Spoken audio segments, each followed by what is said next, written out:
আকস্মিক বিস্ফোরণে উড়ে গেছে বসতবাড়ির দরজা জানালা, পাশে থাকা একাধিক ফ্ল্যাটের ব্যাপক ক্ষয়ক্ষতি হয়েছে।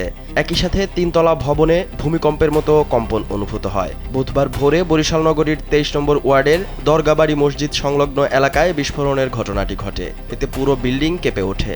বিস্ফোরণে বিল্ডিংয়ের নিচতলার দরজা জানলা উড়ে যায়। ঘটনার বর্ণনা করে ভবনের এক বাসিন্দা বলেন, হঠাৎ বিকট শব্দে বিস্ফোরণের ঘটনায় তারা আতঙ্কিত হয়ে পড়েন। পরে বাইরে বেরিয়ে দগ্ধ অবস্থায় রুমে থাকা মোহাম্মদ মানিক ও তার ছেলে মৃদুলকে উদ্ধার করেন। এদের মধ্যে একজনের অবস্থা আশঙ্কাজনক। পরে পুলিশের একটি চৌকস দল এসে ঘটনাস্থল পরিদর্শন করে। গ্যাস সিলিন্ডার বিস্ফোরণে আগুন লেগে থাকতে পারে বলে প্রাথমিক ধারণা করছে পুলিশ। আমরা হঠাৎ সকাল 5:30 নাগাদ একটা বিস্ফোরণের শব্দ হয়। হওয়ার পরে আমরা সাথে সাথে আওয়ালাপ পাইয়ে উঠে যাই। আমরা তো চিৎকার দিছি যেভাবে একটা বিকট শব্দ হয়েছে। তারপরে উঠে দেই যে রুমের ভিতরে খালি ধোঁয়া আর ধোঁয়া, অন্ধকার।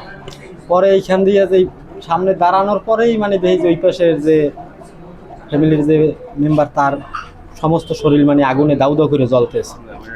ঠিক আছে, তারপরে তারে ওই গেটটা একটু কোনো রকমের ফাঁক করে তারে বের করছি। বের করার পর আমার 2 বছরের বাচ্চা একটা, আমি ওরে নিয়ে তারপরে বাইরে দৌড় দিয়ে বের হয়েছি।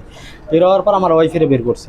বের করার পর যখন ভিতরে ঢুকছি, দুই খেতে দেখি যে অবস্থা খুব তার সব কিছু তছনছ হয়ে গেছে। দরজা জানালা যেগুলো আছে সব কিছু একদম শেষ। ঘরে আমার আসবাবপত্র যা ছিল সব চুরমার পাউডার হয়ে গেছে একদম। কি বিস্ফোরণ হয়েছে? কারণ ফায়ার সার্ভিসের লোক আসছে, তারা তো একটা ধারণা দিয়ে গেছে গ্যাস থেকে বিস্ফোরণ হয়েছে। একটা সংবাদ ছিল গ্যাস সিলিন্ডার লিকেজ থেকে একটা বিস্ফোরণের ঘটনা ঘটেছে। এটা দেখে গেলাম যে কিছু ক্ষয়ক্ষতি হয়েছে, আসবাবপত্র জ্বালানো ক্ষয়ক্ষতি হয়েছে। আর বাবা আর ছেলে বাসায় ছিল, তারা কিছুটা দগ্ধ হয়েছে। বাবা বেশি দগ্ধ হয়েছে, ছেলেটা কম দগ্ধ হয়েছে। আমাদের সিআইডি ফরেন্সিক টিম আসছে, তারা কাজ করছে।